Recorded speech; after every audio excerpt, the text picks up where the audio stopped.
Bonjour à tous, merci d'être ici et puis merci à Farid d'avoir accepté le principe de cette rencontre dans le cadre du Monde Festival.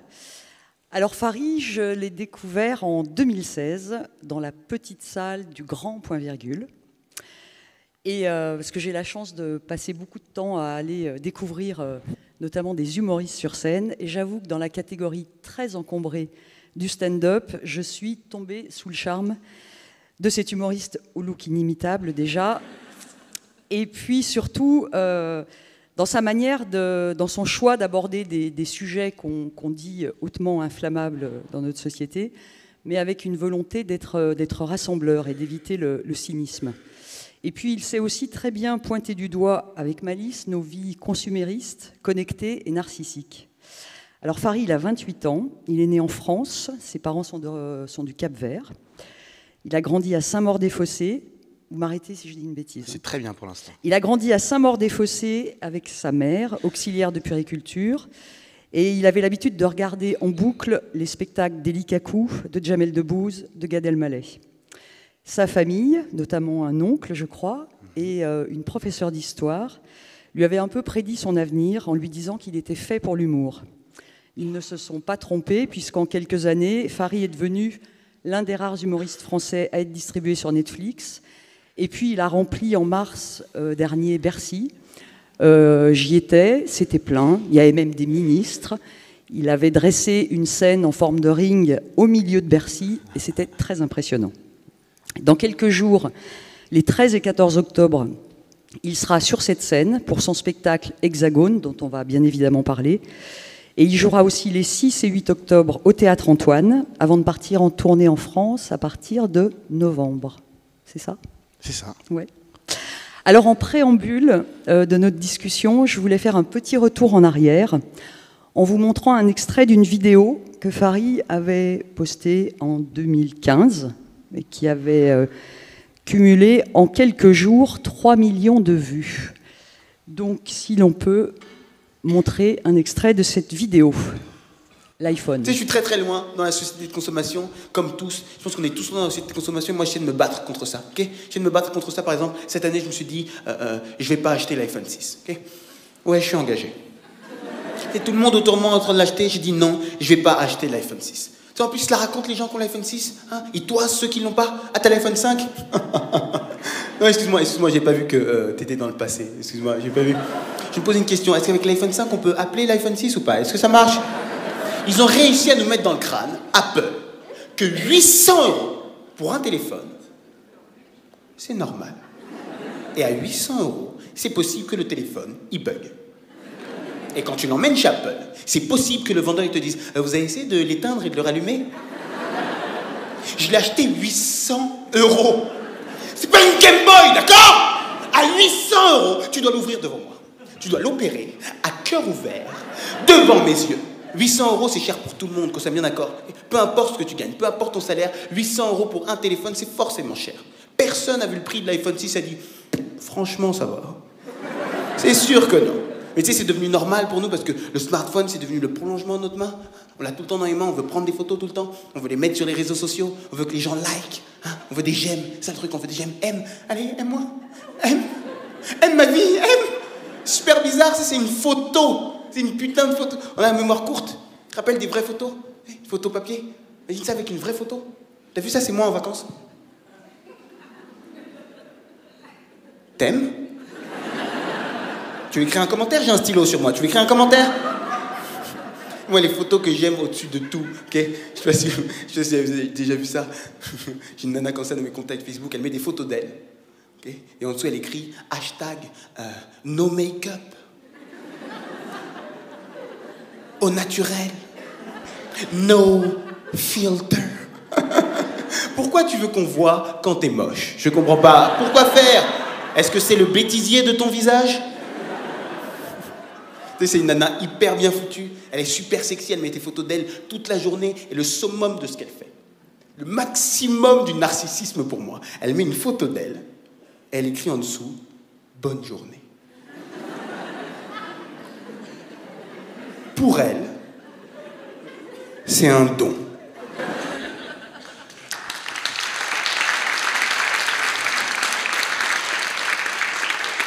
Voilà, c'était pour nous mettre un peu dans l'ambiance, même si... Je suis très mal coiffé. Pardon? Même si je suis très mal coiffé. Non, mais qu'en 4 ans, le jeu aussi et la façon d'être sur scène a évolué. Ouais. Alors, donc, depuis cette vidéo, en 5 ans à peine, vous êtes passé donc, du point-virgule à Bercy, vous êtes passé par la salle Playel, le Châtelet, le Trianon. Vous avez un producteur qui est connu dans l'univers du spectacle vivant, c'est Jean-Marc Dumontet. Vous avez longtemps travaillé avec Kader Aoun, qui est aussi très connu dans le milieu humoristique, comme metteur en scène. On peut un peu parler de success story. Enfin, je voudrais que vous nous racontiez un peu comment vous l'avez vécu et surtout comment on construit un itinéraire comme ça qui va aussi vite. Moi, je ne l'ai pas vécu de manière rapide. J'ai le sentiment que chaque pièce est venue s'emboîter dans la précédente et que c'était un chemin un peu logique. C'est vrai que dans l'humour, en fait, surtout aujourd'hui, comparé aux ascensions fulgurantes qu'on a, les buzz, comme on dit, il y en a un, là, prendre l'exemple d'Inès Reg. Oui. Putain, ça va trop vite entre nous. Et ouais, en comparaison, moi, ça a mis 5, 6, peut-être 7 ans, mais je me rappelle que quand j'ai commencé, on vantait les mérites de la rapidité de l'ascension de Florence Foresti, et entre le moment où elle a commencé la scène et le moment où ça a commencé à cartonner, il s'est étalé 7 ans, donc effectivement, c'est plutôt rapide, parce qu'il y en a qui mettent 10, 15 ans. Mais moi, j'ai pas eu ce sentiment-là parce que il n'y a pas eu un jour où j'étais inconnu et d'un coup, on faisait des photos avec moi dans la rue, où du jour au lendemain, je commençais à passer à la télé. Ça a été vraiment très progressif, et vu que j'ai toujours eu en tête que c'est ça que j'allais faire de ma vie, c'est ce qu'on m'a mis dans ma tête, et vu que j'ai toujours eu en tête que j'en arriverais là aussi, comme de la projection. C'est Kader qui me racontait souvent cette histoire d'un entraîneur de basket en NBA qui faisait de la méditation avec ses joueurs. C'est un entraîneur très connu qui a gagné tous les titres en NBA. Il faisait de la méditation avec ses joueurs et il leur faisait voir la victoire avant chaque match. Il a battu tous les records en NBA. Et moi, c'est un truc que ma mère m'apprend depuis tout petit, c'est de voir ce qu'on veut avoir déjà avant de l'avoir eu, quoi. Donc j'étais quasiment préparé à tout ça, et tout a suivi son cours. Ça a commencé, je crois vraiment, quand j'ai fait le festival... Avec ce prix au Festival de l'humour en Capitale. Ouais. Au début, c'était Paris fait sa comédie. Je crois que Anne Romanoff était l'une des têtes d'affiche pendant longtemps de ce festival. C'est notamment ce qui a fait sortir Kev Adams. Et moi, l'année où j'ai eu un prix, l'un des autres prix, des premiers prix, c'était Alban Ivanov, que vous connaissez. On voit maintenant au cinéma. Ouais, c'est ça. A priori, ils voient que des films d'auteur ici. Il y a vraiment, personne ne voit qui est Alban Ivanov. Ok. Et ils ont vraiment fait. Non, je vois pas. Je vois pas qui c'est. Je sais pas. C'est russe. Qu'est-ce que Dans le dernier film de Grand Corps Malade, notamment. Oui, exactement. Dans les 2 derniers films de Grand Corps Malade, ouais. Et oui, du coup, à ce moment-là, c'est là que vraiment tout s'est un peu décanté, que j'ai rencontré notamment Kader, que j'ai commencé à avoir des créneaux plus intéressants au Panama Café, que j'ai commencé à fréquenter le Point-Virgule. Et à l'époque, j'étais au Cours Florent. Oui. Et au Cours Florent, il y a une jeune fille très jolie d'ailleurs, que j'aimais beaucoup, qui avait vu ce que je faisais plus ou moins, et je lui avais montré, elle m'avait demandé de lui transférer la vidéo que j'avais faite pour le festival, parce qu'elle travaillait dans une boîte de prod avec le directeur artistique de l'époque du Jamel Comedy Club, qui était Franck Simière. Lui, il me rencontre et très vite, il me dit « C'est dommage que je te rencontre que maintenant parce qu'on est à la rentrée ». Et l'été d'avant, ils avaient relancé le Jamel Comedy Club avec notamment Nawel Madani, Malik Bentala, Redouane Arjan. Ok. Je rigole. Et du coup, il m'a dit « C'est dommage, je t'aurais mis dedans ». Et au cours de cette année, j'ai intégré la troupe du Jamel Comedy Club avant de faire l'émission, ce qui ne se faisait pas à l'époque. Et c'est là que j'ai fait mon premier passage, qui est avant celui qui a vraiment fonctionné, où je parle du legging et de Christiane Taubira. Ouais. C'était où je parlais d'un élève en classe qui se faisait virer par sa prof d'espagnol. qu'on connaît tous. Mais j'ai préféré l'iPhone. Ouais, bah, c'est beaucoup mieux. C'est beaucoup mieux. L'angoisse de voir ça. Et c'est là que ça a commencé à prendre. Et ensuite, c'est ce passage-là, ça fait un peu de vues. Puis il y a le passage Jamel Comedy Club de l'année d'après. Ça commence à faire un peu plus de vues. Et il y a ce passage-là, ça c'est un an après le Comedy Club. Encore après ça, je crois que il doit y avoir certainement Ruquier, 1 ou 2 ans après. Donc les choses, elles se sont vraiment faites, en tout cas moi, de mon point de vue, de manière progressive. Mais quand on me découvre, par exemple, dans On n'est pas couché, j'ai déjà des années de scène derrière. Je crois que ma première apparition dans On n'est pas couché, j'avais déjà fait le Théâtre du Châtelet. Oui. Oui. Alors on reviendra sur tout ça, mais avant je voulais vous demander justement, vous parliez du cours Florent. Alors effectivement, vous êtes allé au cours Florent. Alors vous m'aviez expliqué dans un entretien quand on s'est vu avant que le cours Florent c'était autant pour rassurer votre mère, pour lui montrer que voilà, c'était un peu comme si vous étiez à l'école et que c'était sérieux. Mais quand même, vous avez fait le cours Florent et vous m'avez dit que vous aviez comme idole Elie Kakou, que c'est vraiment lui qui a été l'humoriste qui vous a le plus fait rêver. Ouais. Mais contrairement à lui, qui jouait des personnages, qui assumait le déguisement, vous avez fait le choix du stand-up. Qu'est-ce qui fait que vous avez fait ce choix-là ? Je crois par souci de modernité. À un moment donné, on se fait un peu rattraper par la modernité, par ce qui fonctionne, ce qui parle aux gens. Moi, j'ai été à mes petites heures, c'était 6-7 ans, je découvre Elie Kakou. Et 1 an après, je découvre qu'il est mort. Ce qui m'a chagriné. Ça veut dire que j'allais pas le voir en vrai. Et puis, en continuant à s'intéresser, je découvre à l'époque Danny Boone, je découvre Bruno Salomon, je découvre notamment Jamel Debbouze qui arrive. Il y a la folie de Jamel Debbouze qui arrive. Et puis, Jamel, c'est dans l'humour un mec qui nous parle directement, parce qu'on a le sentiment que c'est un mec qu'on peut croiser en bas d'un immeuble.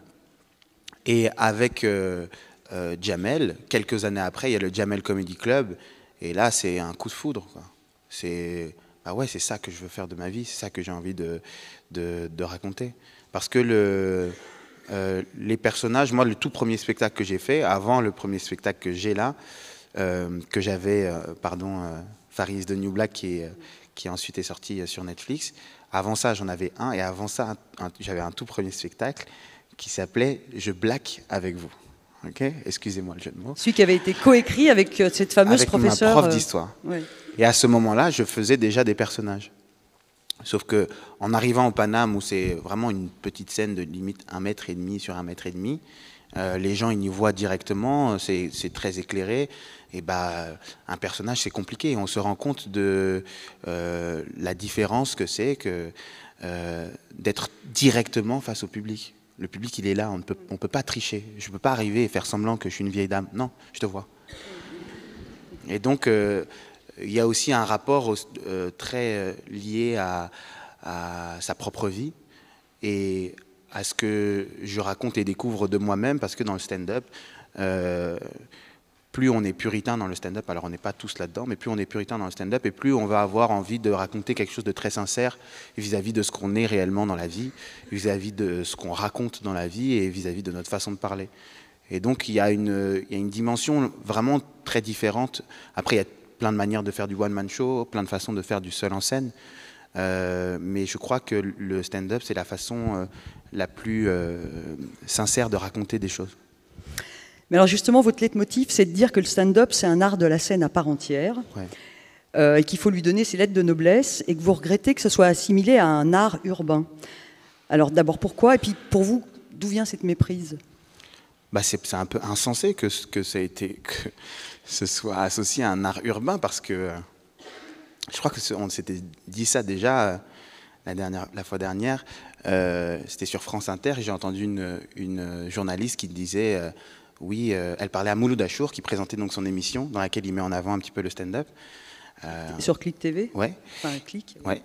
Et elle disait le stand-up qui est au départ un art de rue. Et donc moi j'ai eu la réflexion de me dire, mais où est-ce qu'elle a vu des gens dans la rue avec des micros ? C'est où dans Paris ? il faut me montrer, c'est où qu'il y a des gens qui font des blagues comme ça. Non, ça n'existe pas. Et donc, je pense que ça a été assimilé à un art urbain parce que l'arrivée du Jamel Comedy Club, ça a été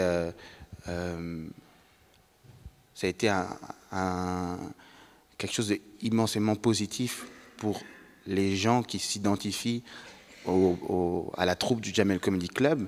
Donc c'est l'une des raisons pour lesquelles moi j'ai pu me dire à un moment donné je peux faire ce métier, et donc l'une des raisons pour lesquelles je fais ce métier aujourd'hui.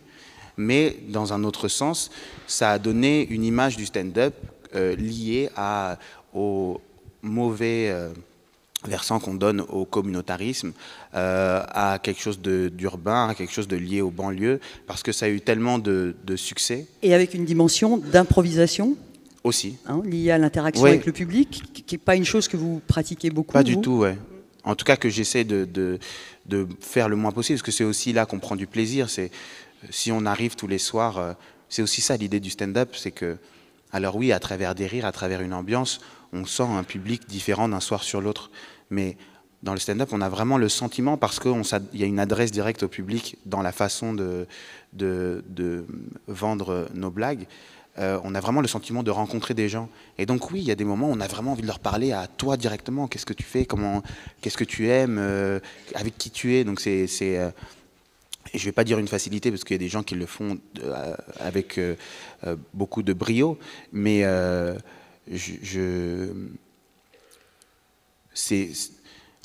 truc qui nous dérange vraiment, au-delà de l'idée de dire que le stand-up c'est des interactions, c'est que les gens pensent que un mec qui monte sur scène, parce que le travail du stand-upper c'est de faire croire que tout ce qu'il dit, il le pense au moment où il le réfléchit, au moment où il le dit, exactement comme je suis en train de parler maintenant, et ben, les gens ont l'impression que la plupart de ce qu'on fait sur scène est improvisé, alors qu'au contraire, c'est au millimètre près, au silence près, au mot près.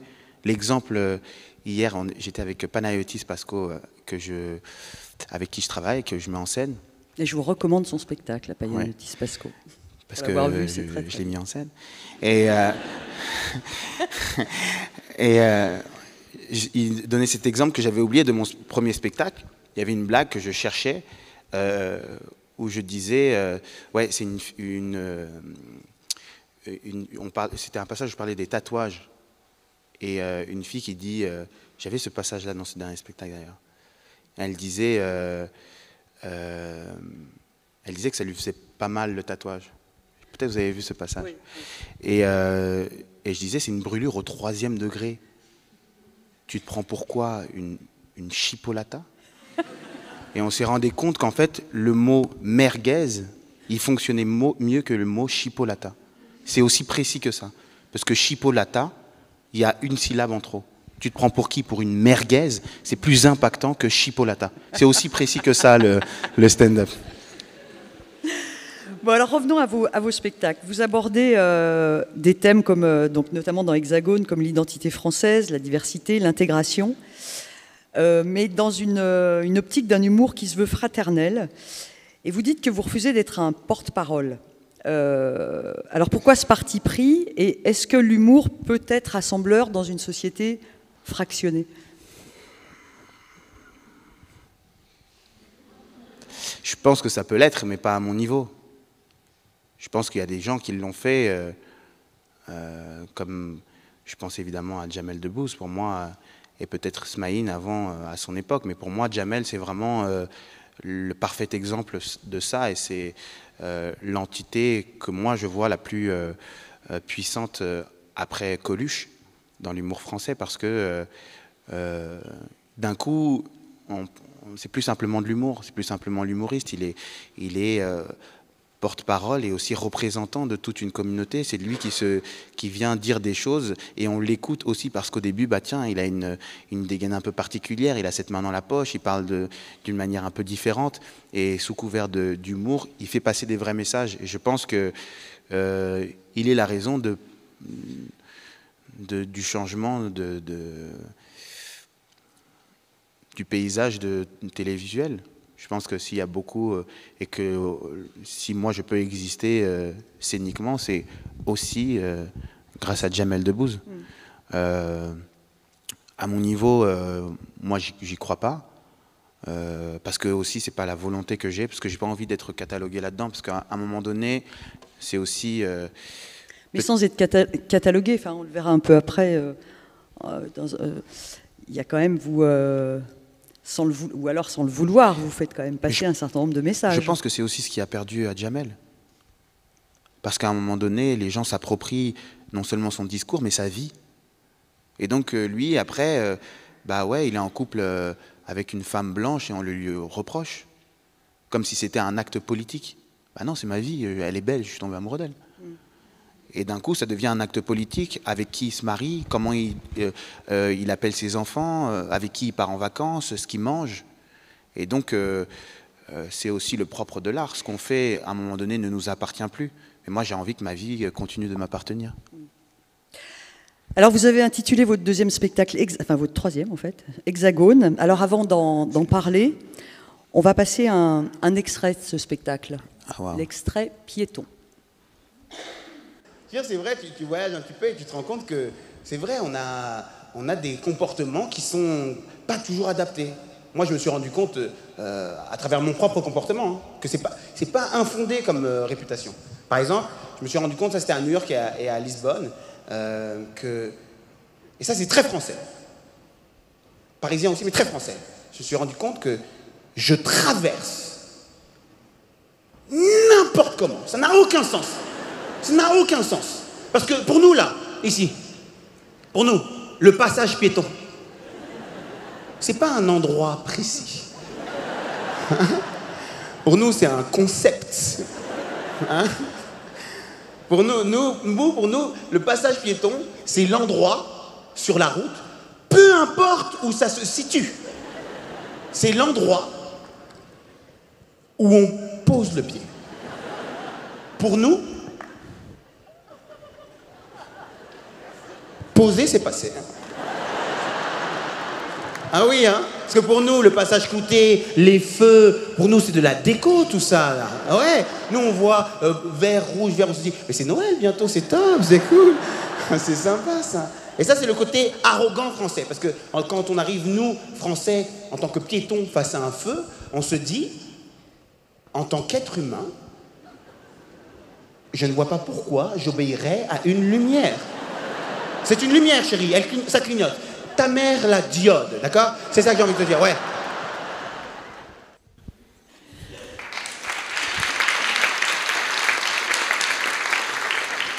Donc c'est un extrait issu d'Hexagone, filmé à Bercy. Alors moi, je l'aime bien cet extrait, mais en même temps, moi, je trouve...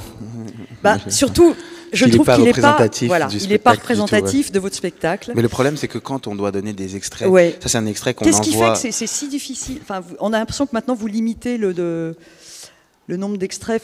C'est hyper douloureux. Quel est votre rapport justement à la diffusion d'extraits de spectacles sur le web, sur YouTube? Il y a des choses on a l'impression que ça change, quoi. Celui-là, c'est ce qu'on envoie en général aux médias et à la télé et tout, parce que justement, c'est un passage que...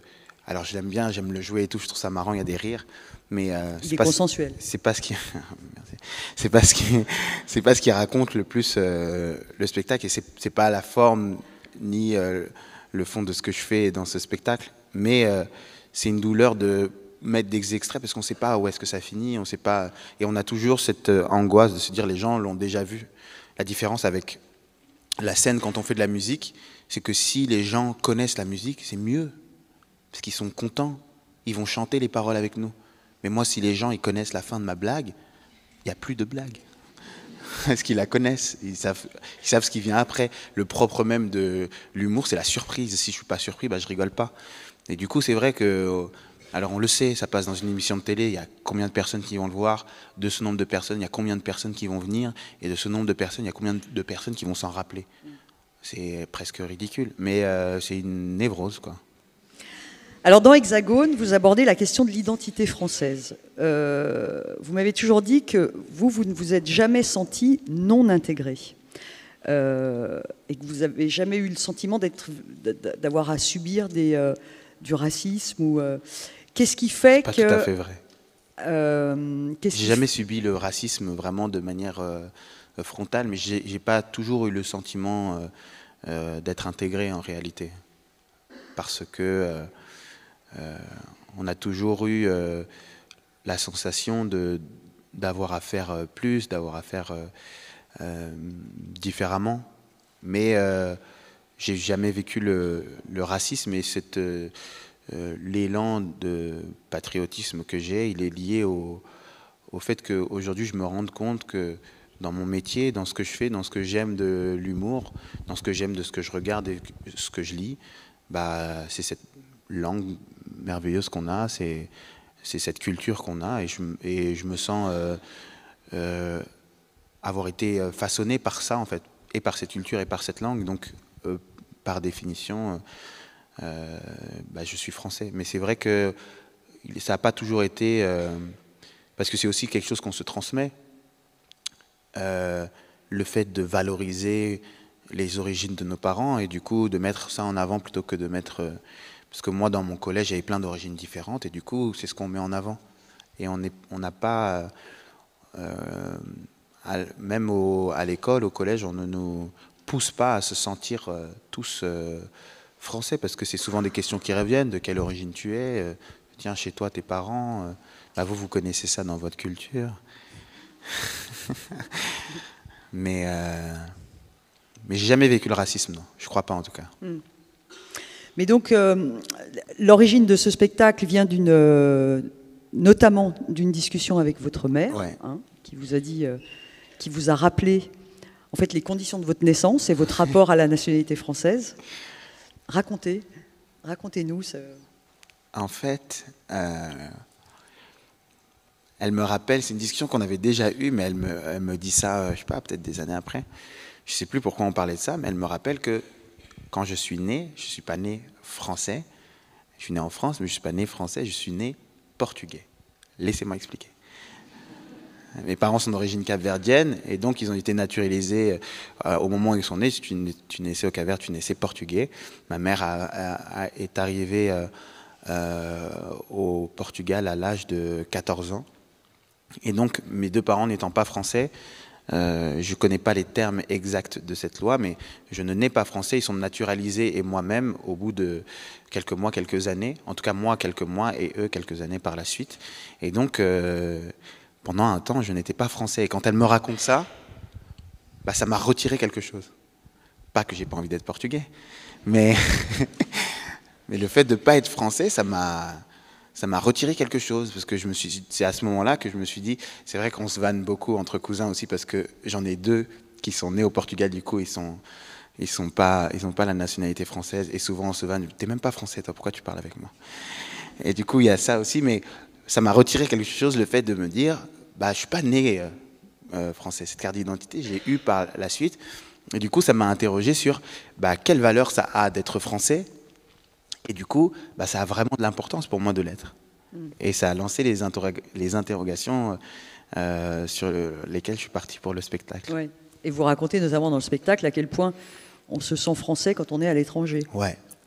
Parce que je vais... je sais pas, je suis à New York. De quelle origine t'es? Du Cap-Vert? Quoi? Je suis français. Ah oui. Ah bah ouais, je suis français en fait. Ça vient même pas spontanément.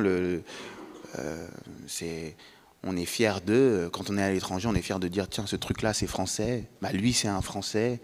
On est fier parce que bah c'est chez moi en fait. Ouais. Alors Hexagone, je l'ai vu plusieurs fois, mais la dernière fois donc c'était à Bercy. Je l'ai pas revu depuis. Là vous allez le rejouer. Oui. Et vous commencez, en tout cas quand je l'ai vu, vous commenciez votre spectacle en parlant d'Éric Zemmour. Dont, voilà, ce qui commence souvent en parlant voilà, de qui a nous, été votre voisin d'avion dans un vol EasyJet. Ouais. C'est vrai. Et je m'interrogeais... Vous rigolez parce que EasyJet ou... Quoi? Ce qui rigole, je me demande est-ce que c'est Éric Zemmour ou EasyJet qui les fait rire dans l'information? Non, ce que je me demandais, c'est... bon, Éric Zemmour a été au cœur de l'actualité après son discours... terriblement raciste, attisant les peurs. Là, dernièrement, son dernier spectacle, qui a été diffusé intégralement sur LCI. Et moi, je me demandais, est-ce que vous allez changer quelque chose dans votre spectacle par rapport à cela, par rapport à lui, par rapport à... Non, ce que non. vous allez Ce que je dis en plus, ce que je dis en plus à son sujet, c'est vraiment léger, anecdotique, c'est trivial, quoi. C'est vraiment des vannes très simples et il n'y a aucun débat de fond sur Éric Zemmour vraiment dans le spectacle parce que j'ai essayé un petit peu quand c'est sorti. J'ai mis une vidéo qu'on avait partagée avec Combini. C'est un programme que j'ai mis en place avec eux qui s'appelle Stand Upper, dans lequel on essaie de mettre en avant le stand-up. Et dedans, j'ai essayé de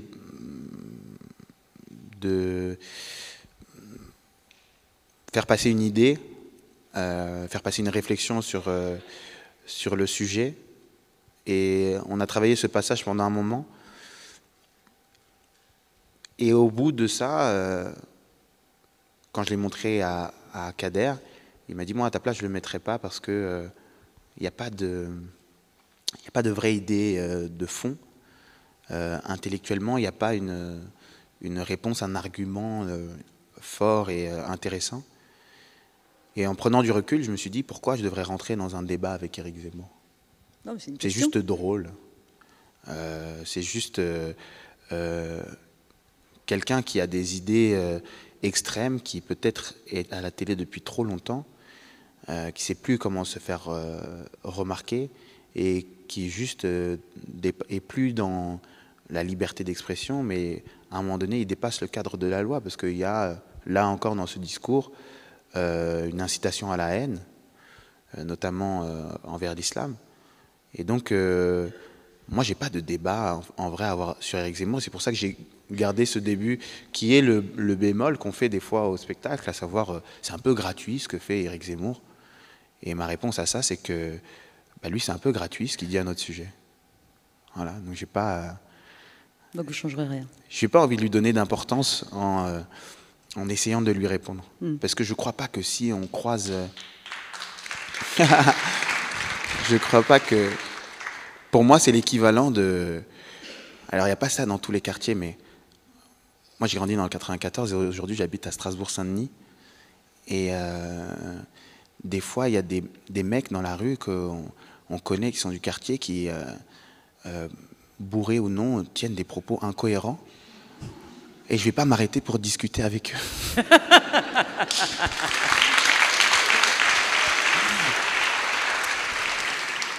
Alors, vous aviez fait, je crois que c'est en novembre 2018, mais en fait j'ai noté cette date, mais je suis plus sûre de la date, mais enfin c'est pas très grave. Dans l'émission Boomerang d'Augustin Trapenard sur France Inter, une carte blanche. Vous aviez eu droit à une carte blanche et vous m'avez dit que ça fait partie des choses dont vous êtes le plus fier. Alors, on va en montrer un extrait, puis on va en parler après. L'extrait français. Moi, enfant de la République, je ne serai plus français quand ça va et français d'origine quand on a quelque chose à me reprocher. Je serai français tout court, je serai franchouillard, je serai bon vivant, je serai apéro, je serai barbecue, je serai fromage avant le dessert, tropézienne, puis café-clope pour digérer.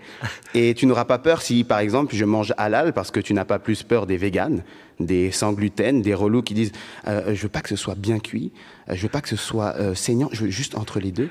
Et ah oui, par contre, je suis allergique à l'ail. Moi, enfant de la République, je promets de parler un bon français. Et tu n'auras pas peur des mots à l'envers que j'utilise des fois pour me donner un genre. Mon argot, tu n'auras pas peur d'une invasion quand tu entends des mots arabes parce que tu n'as pas peur quand tu entends des touristes allemands.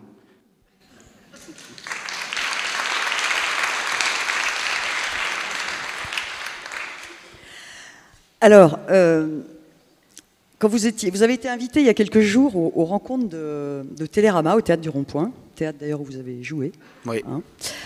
Et vous avez dit que vous ne cherchiez pas par le rire à changer le regard des spectateurs. Je trouve pourtant que cette carte blanche, enfin, je vous conseille, certains d'entre vous sans doute l'ont déjà entendue, mais pour ceux qui ne la connaissent pas dans son intégralité, vraiment, je vous la conseille de l'écouter dans son intégralité. Je trouve que cette carte blanche, elle prouve plutôt le contraire, que vous amenez quand même le spectateur à changer son regard. Parce que si c'est pas ça, à quoi sert le rire ? Je pense que la vertu principale, la vocation première du rire, c'est déjà créer du lien. Moi, je crois que c'est une croyance forte que j'ai. Je pense que on resserre des liens et on crée des liens par le rire. Je pense que quand on commence à se rapprocher de quelqu'un, on commence à se sentir à l'aise ici parce qu'il y a des premiers rires qui arrivent. D'un coup, on a l'impression de passer un moment ensemble. Quand on se rapproche de quelqu'un, même dans le couple, c'est quand on commence à rire ensemble. C'est ce qui connecte les gens. Des fois, quand on ne parle pas la même langue, on arrive à rire ensemble. C'est là qu'on arrive à avoir des premiers liens de communication. Je vais sur ce genre de sujet parce que c'est ce qui m'inspire le plus, quoi. C'est aussi simple que ça. C'est des sujets, j'ai des choses à raconter, quoi. C'est souvent le stand-upper, il fonctionne souvent je vais pas en faire une secte, hein, mais il fonctionne, je dis, par rapport aux références américaines qu'on a, Dave Chappelle, Louis C.K. ou anglaises, Ricky Gervais, Chris Rock, qui est mon humoriste préféré de tous les temps. Ça fonctionne souvent en réaction de quelque chose. Parce qu'on réagit, des fois avec un peu de mauvaise foi, parce qu'on veut expliquer un point, contre-argumenter. Souvent dans le contre-argument qu'on trouve de l'inspiration. Et moi, c'est souvent sur ces sujets-là. Et c'est pour ça que du coup j'essaie de m'en éloigner, parce que c'est peut-être une facilité au final. Parce que dès qu'on part sur ces sujets-là, ouais, j'écris plus facilement. Et là-dessus, c'était aussi une façon pour moi de me prouver à moi-même que je pouvais raconter des choses de manière légère et avec un peu de rire. Parce que ça, je l'ai écrit après avoir arrêté de travailler avec Kader Aoun, mon ancien metteur en scène. Et c'est compliqué de se renouveler, en tout cas d'exister en tant qu'artiste quand on est accompagné comme ça longuement, surtout avec tout ce qu'il a fait dans sa carrière, avec tout ce qu'il a fait aussi pour la mienne. Derrière, me dire que j'allais être le même artiste, c'était une pression pour moi. Et ça, ça a été une fierté parce que ouais, je l'ai fait seul, quoi. Et alors, il y a un deuxième exemple qui est arrivé après, et vous m'avez dit que c'était aussi une autre de vos fiertés, même si elle a suscité des réactions diverses et variées, dont on va parler. C'est quand vous êtes intervenu à la dernière cérémonie des Molières. Alors, c'est une intervention qui a été très remarquée. Il y a eu bien évidemment celle de Blanche Gardin pour la 2e année consécutive, mais il y a eu aussi la vôtre. Et voilà, je voudrais aussi qu'on montre un extrait de cette intervention à la cérémonie des Molières. Alors, il faut quand même dire dans cette musique, puisque j'ai l'occasion d'en parler, il y a un couplet pour tous les Noirs, sauf Antoine Griezmann. Et ça, moi, je suis pas d'accord. Je suis pas d'accord. C'est même limite du racisme anti-blanc. Parce que mais si, ça ne riez pas. Ça existe. D'accord? Si. Non, si. Il y a des quartiers en France où quand on est blanc, on ne peut pas bronzer. Et ça, non, mais voilà, riez. Mais quand tu reviens de Marseille et que tu as rougi du front, c'est pas très rigolo, d'accord? Voilà. Alors trop blanc, voilà, un peu trop blanc. Et je me suis dit, alors peut-être faut-il ajouter une catégorie urbain aux Molières, puisqu'on le sait maintenant, ce que ça veut dire urbain, c'est les autres. Hein, c'est les Noirs, les Arabes et les gentils. Dans les gentils, il y a les Vietnamiens, les Indiens et les Antillais très clairs de peau. Mais je me suis dit, même là, vous seriez capable de faire gagner Orelsan.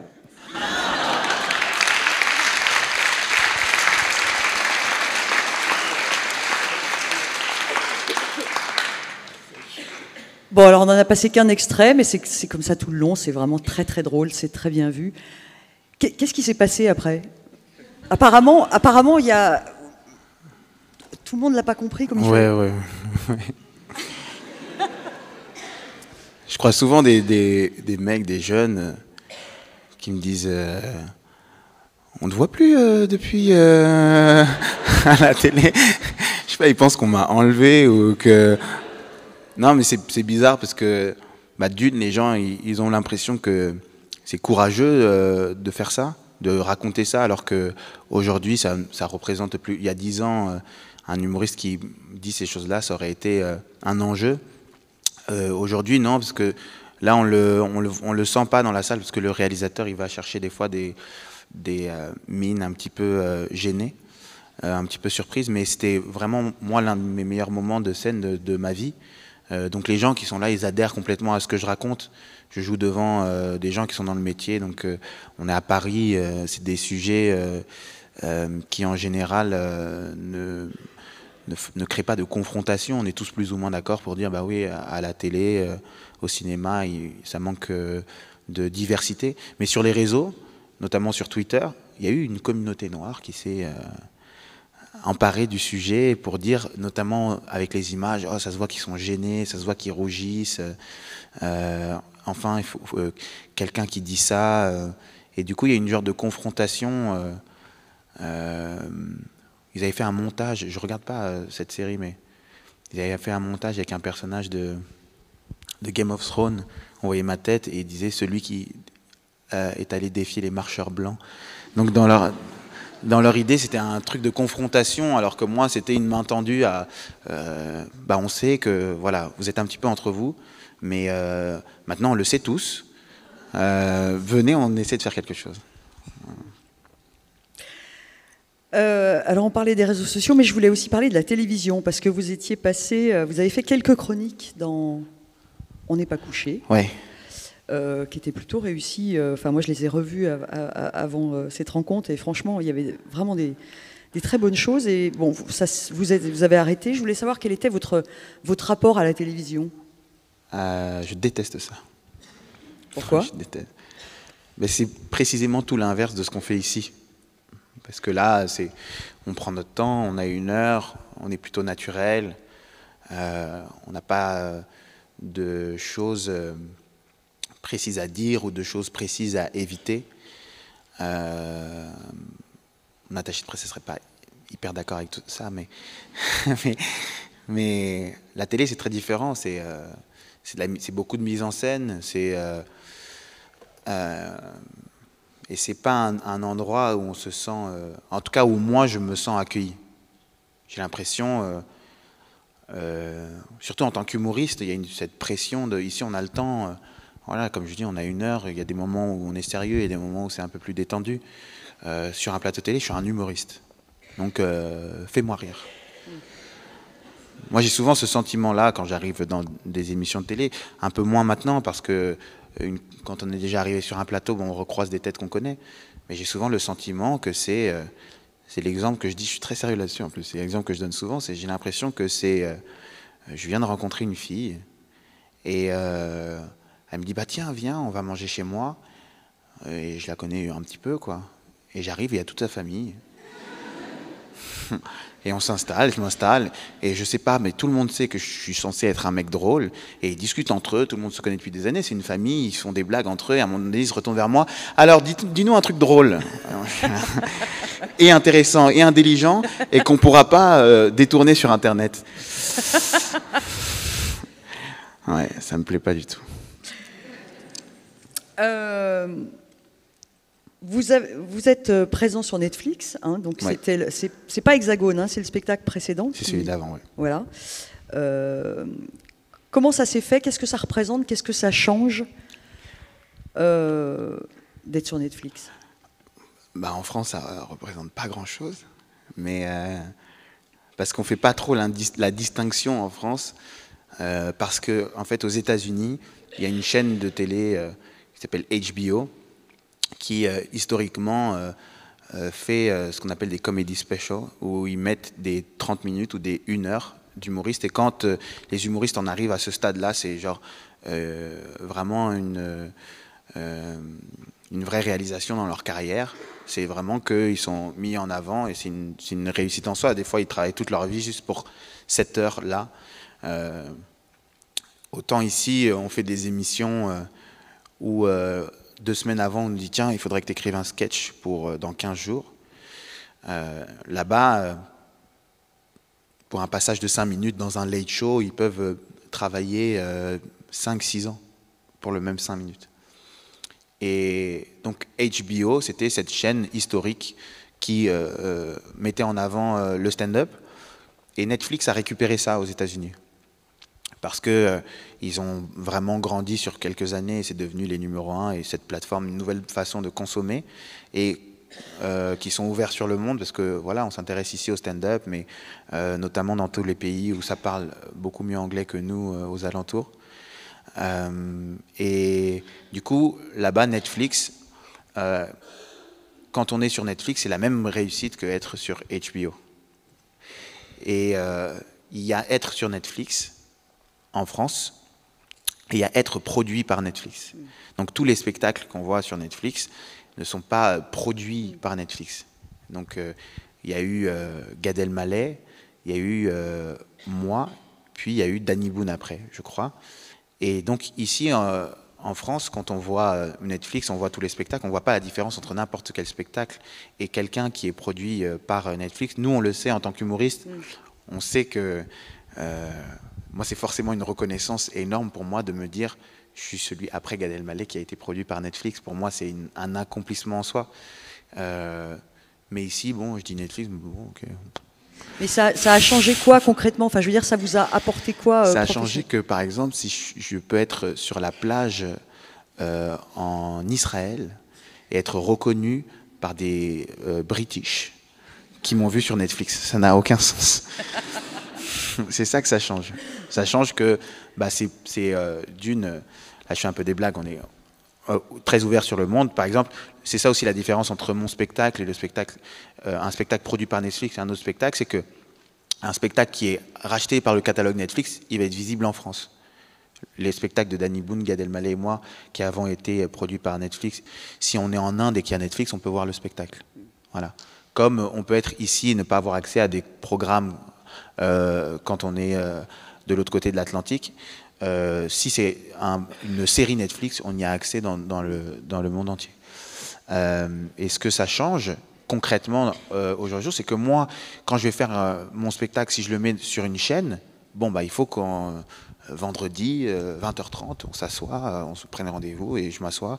Ou sinon, on va peut-être le regarder en replay, mais c'est pas un réflexe qu'on a énormément. Netflix, c'est visible sur des mois et des mois, quoi. Et les gens, ce qui est fou, c'est qu'il y a un genre de, je sais pas si c'est un bouche à oreille ou un Instagram à Instagram. C'est que les gens, c'est fou, hein, mais souvent, ils ont le réflexe de faire des stories et donc de taguer. Et donc, les gens qui les suivent voient le spectacle et c'est comme ça, ça crée de la pub entre les gens sur Instagram, quoi. C'est vraiment une autre façon de consommer, c'est un autre rendez-vous. Les gens, ils savent qu'il est là et puis on peut aussi le regarder en plusieurs fois. C'est vraiment une autre façon de consommer. C'est un rapport plus moderne à la diffusion d'un spectacle que le DVD ou la télé, quoi. Le DVD, ça existe encore. DVD. J'avais une dernière question, puis après on donnera la parole au public. Vous allez ouvrir en novembre, on peut dire ça, hein, ouais. Un comedy club à Paris qui va s'appeler Madame Sarfati, ouais. donc en hommage à Elie Kakou. Ouais. Alors, bon, il y a le Jamel Comedy Club, il y a le Paname Café, il y a des scènes ouvertes un peu partout. Qu'est-ce que voilà, on n'a pas le sentiment qu'il manque des salles à Paris, ou alors peut-être je me trompe. Et que l'humour est déjà très présent dans beaucoup de salles. Pourquoi ouvrir ce comedy club? Qu'est-ce qui Parce qu'un comedy club, c'est très différent d'une salle de spectacle. Une salle de spectacle, j'ai mon spectacle qui est travaillé, j'ai un producteur, j'ai une billetterie, j'ai de la com. Et le comedy club, comme je disais tout à l'heure, aux États-Unis, il y a des artistes qui travaillent des années pour écrire 10 minutes. Et c'est pour ça qu'il y a cette qualité dans le stand-up aux États-Unis. Et c'est notamment grâce au Comedy Club. C'est pour ça que des artistes comme Dave Chappelle, certains diront qu'ils préféraient les spectacles d'avant, mais pour moi, dans ce que je vois, c'est encore plus fort aujourd'hui. Chris Rock, il peut encore exister aujourd'hui. Quelqu'un comme Seinfeld, il peut encore exister aujourd'hui, parce que c'est des artistes qui... Kevin Hart, il peut encore faire des spectacles. Kevin Hart, il remplit des stades. Mais si on va à New York au Comedy Cellar, c'est 70 personnes, on peut croiser Kevin Hart. Et donc, ils se retrouvent face à un public, des fois de touristes, mais plutôt exigeant, et c'est du live, quoi. Ils n'ont pas acheté des billets pour voir Kevin Hart. Bien sûr, il y a une star qui arrive, donc on est peut-être plus indulgent, mais ils n'ont pas payé pour lui. Donc, ils se retrouvent à un public qui, fatalement, n'est pas le sien. Et donc, c'est ce qui est garant d'un niveau, je pense. C'est ce que je crois. Et nous, c'est simplement un outil de travail. Parce que moi, je vais pas... Est-ce que ce sera aussi un lieu d'émergence, ou est-ce que c'est plus pour des artistes déjà un peu installés qui viendront tester Pas le mien. Le lieu d'émergence, je pense, c'est le Paname Art Café, le Barbès Comedy Club qui a ouvert hier soir de Shirley Soignon. Mais moi, ce sera un lieu où c'est des mecs, ou des filles d'ailleurs, dont c'est déjà le travail. Après, il y a des humoristes très très forts qui ne sont pas du tout connus du grand public, donc on peut arriver là-bas et découvrir un Paul de Chavannes, Douli, des noms que vous connaissez absolument pas, mais qui arrivent sur une scène et retournent le public. Mais donc ces gens-là, on pourra les voir là-bas, mais ce ne sera pas un lieu où on va voir des débutants, pas dans ce comédie club-là, mais il y en aura d'autres. Alors le temps passe très vite. Ouais, Est-ce qu'il y a des questions dans la salle? Je crois qu'il y a un micro qui peut circuler. Bonjour. Bonjour. Est-ce que le cinéma vous a fait les yeux doux pour jouer ou pour même écrire ou produire? Alors oui, mais des rôles de hipster. On m'a proposé... Qu'est-ce qu'on m'a proposé? On m'a proposé un rôle... le titre du film, c'était Sound System. Donc j'imagine que c'était un truc lié au raga, ou je sais pas ce que c'était. On m'a fait plein de propositions. Le cinéma, c'est pas un truc qui m'attire particulièrement parce que c'est un endroit, je pense, où justement notre vie est très rapidement accaparée par les autres. C'est encore une idée de lumière et parce qu'on ne choisit pas tout ce qu'on fait. Et puis dans l'écriture, par exemple Frédéric Shaw du Jamel Comedy Club, il a sorti son film, c'était l'année dernière, je crois. Il l'a écrit, il a commencé, c'était il y a 8 ans. J'ai pas ce temps-là. Moi, si on se dit un truc drôle là aujourd'hui, j'en parle avec Jason Broker s'il trouve ça drôle. Ce soir, je le teste dans mon spectacle. Ce soir, il fait partie de mon spectacle. Voilà. Le cinéma, j'ai pas cette patience-là, quoi. J'ai des trucs à faire. Il y a d'autres questions? Bah vas-y, porte la voix, hein, je crois. Hein. De toute façon, ça sonne bien ici. Hein. Ah. Bonjour. Ah ouais, ah bah c'était là-haut, désolé, on t'a vraiment pas calculé. Une patate. Excuse-moi, c'était là. Mais on revient vers toi peut-être. Ouais, dis-moi. Je peux vous tutoyer? Mais avec plaisir. Tutoyer. Ok, j'avais une question, peut-être une deuxième. Tu disais que t'es passé du one-man show avec plusieurs personnages, etc., au stand-up.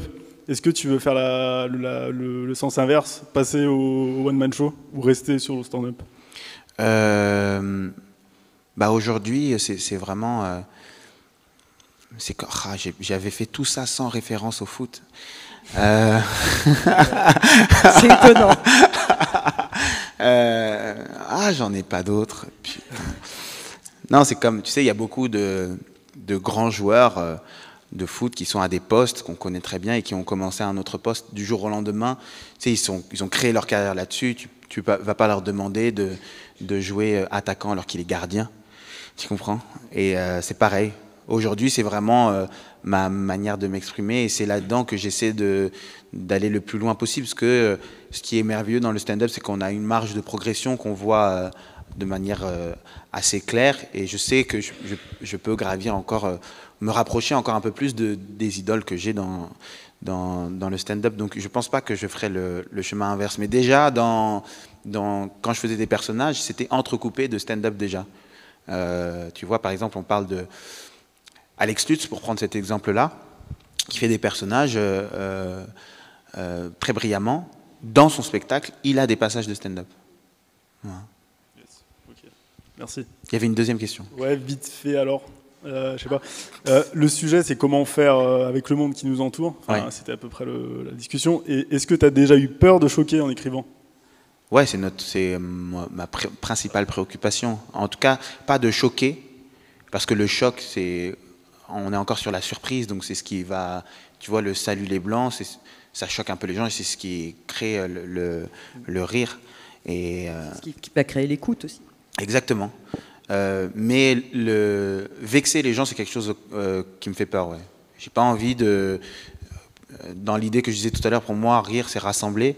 Si dans une blague, il y a des gens qui se sentent vexés, j'ai un peu raté ce que j'ai envie de faire. Ok, merci. Ah, elle est là. Non, elle est là, elle a le micro là déjà. Ouais, bon, ok. Ouais, elle a son micro. Personne ne te Bonjour. calcule. Hein. C'est vraiment. Ok. En fait, pour rebondir sur la dernière question, et Ouais. bon, bah, tant mieux.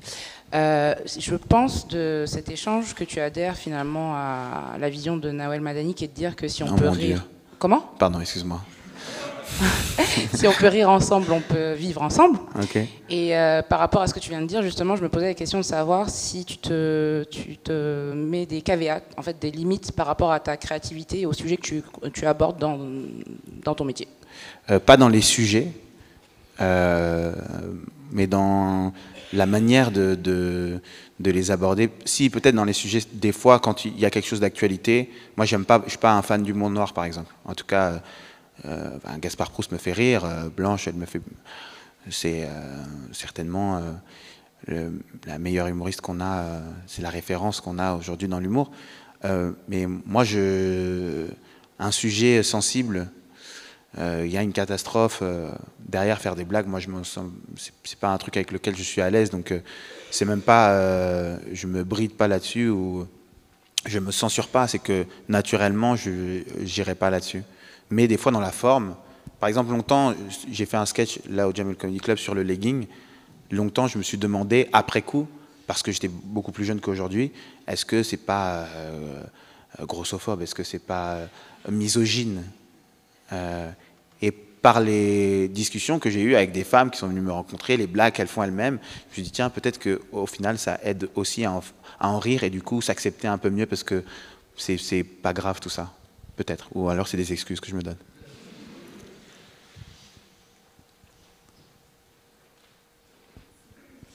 Bonjour, je Salut. peux te tutoyer? Ben oui, D'accord. oui. Qu'est-ce que c'est que ça? Déjà, je suis très contente de te rencontrer hors scène, parce que je suis venue voir Mais 2 fois moi ton aussi. spectacle.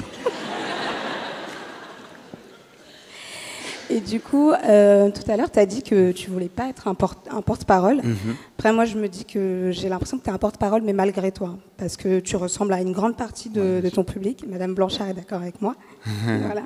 Parce que tu ressembles à une grande partie de ton public. Et en tout cas, moi, nous, on n'a pas cette chance de pouvoir parler ou de pouvoir dire aux autres ce qu'on pense, notamment sur l'identité française. Et toi, ce que tu dis, c'est un peu une forme de porte-parole pour nous qui n'avons pas cette chance. Donc du coup, ma question, c'était par rapport au Jamel Comedy Club et à ton producteur de maintenant. Tu as dit que le Jamel Comedy Club, c'était aussi quelque chose de positif, mais aussi négatif. Tu l'as expliqué tout à l'heure. Tu as démarré, tu as fait quelques sketchs au Jamel Comedy Club. Du coup, comment ça s'est fait le choix de ta production? Aujourd'hui, tu es chez Jean-Marc Dumontet. Et est-ce que ça n'a pas changé un peu quelque chose déjà dans ton public et dans ta façon de mettre en scène les choses? Tu n'es pas un artiste Jamel Comedy Club. T'es pas un artiste Def Jam plutôt, mais un artiste Jean-Marc Dumontet. Comment s'est fait ce choix en fait? C'est ça ma question. Je pense que de fait, ça aurait certainement changé des choses. Parce que mon producteur, je pense que son talent, c'est notamment la confiance qu'il a mis dans ce que je fais et l'œil artistique qu'il a sur les artistes qu'il produit. Et donc je pense que peut-être que j'aurais été un artiste différent parce que moins convaincu de ce que je fais et de où j'ai envie d'aller. Le choix, il s'est fait simplement parce que c'est la première personne. Avant, j'étais en discussion avec Robin Productions, qui sont les producteurs historiques de Kev Adams et qui produisent aujourd'hui Ahmed Silla. Mais en fait, j'ai aimé étonnamment sa manière de s'impliquer et les retours qu'il m'a fait. Les premiers retours qu'il m'a fait. Et j'ai aimé la façon qu'il a d'être très proche des gens, alors que c'est un grand monsieur de l'humour. Lui, en fait, il a vu 5 minutes de ce que j'ai fait. Et j'ai aimé la démarche de producteur. Il a vu 5 minutes, qu'il a vu plusieurs fois. Donc c'est les 5 minutes du premier Jamel Comedy Club que j'ai fait, pas celui du legging, mais celui avant. Et de ça, il a dit qu'il était prêt à me produire. Et en fait, sa démarche à lui, c'est de se dire, ce que j'ai vu là sur 5 minutes, je vais lui donner les moyens techniques et le confort au jour le jour pour qu'il puisse en faire 1 heure. Donc ce personnage, cette façon de parler, ces sujets à aborder, on va l'accompagner pour qu'il en crée un spectacle. Et pour moi, c'est ça le plus grand talent d'un producteur, c'est de voir dans très peu de choses là où il peut emmener, et pas juste un produit dans lequel il va mettre de l'argent. Lui, il m'a accompagné, il m'a poussé à faire ce qu'il voyait déjà dans ces 5 minutes. Et pour revenir sur ce que tu disais avant, c'est que moi, j'ai pas envie d'être emprisonné dans ça. J'ai pas envie qu'on m'attende systématiquement dans ce genre de sujet. Parce que quand tu deviens un porte-parole, il y avait ce que je disais par rapport à Jamel, c'est que du coup tes choix ne t'appartiennent pas, mais aussi on s'attend du coup à ce que tu montes au créneau. Et si tu n'y vas pas, on se dit que bah, ça y est, tu as changé. Et donc tu deviens la chose des gens à un moment donné. Et moi, c'est pas mon travail, je fais pas de la politique. Si j'étais là-dedans, bah oui, j'irais à fond. Mais déjà, c'est pas ce que je fais. Et en plus, c'est des sujets qui, quand tu es trop dedans et que tu fais autre chose à côté, je vais essayer de faire une comparaison un petit peu délicate. Des fois, des féministes très engagées, elles perdent l'importance de leurs propos à être trop virulentes. Parce que tu vois la virulence et la hargne et tu vois plus le propos. Et du coup, des fois, elles s'enferment dans un personnage de « Ah bah oui, elle va encore nous parler de... » Tu comprends? Et moi, j'ai pas envie d'être ce mec-là vis-à-vis de ce que je représente et que, du coup, on en perde le discours. J'espère, et je sais plus qui a dit cette phrase en parlant de lui, mais c'est une phrase de Tupac. Je sais plus qui a... Moi, je connais pas Tupac, mais j'ai entendu ça dans une interview. Tupac, il a dit je sais pas si je vais changer le monde, mais peut-être que je vais influencer ceux qui vont le changer. Merci beaucoup.